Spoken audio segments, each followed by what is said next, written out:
In today's video, I'll show you how to add a PageFly page to your Shopify store in just a few minutes. Start by opening your web browser and going to the Shopify website.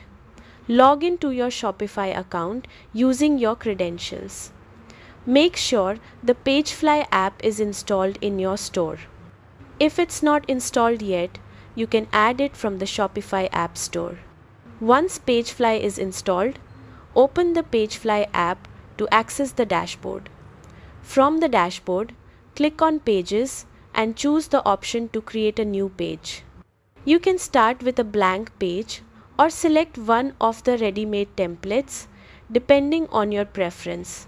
After selecting a template, use the drag and drop editor to add sections and elements to your page. You can insert text, images, buttons, and other components by dragging them from the left panel onto the page. Click on each element to customize its content and design so it matches your store's branding.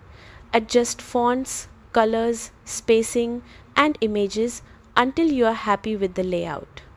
When your page is ready, click Save to store your changes. Then publish the page from the PageFly menu to make it live on your Shopify store. That's it.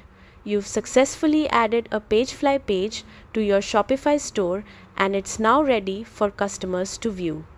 Thanks for watching and happy building.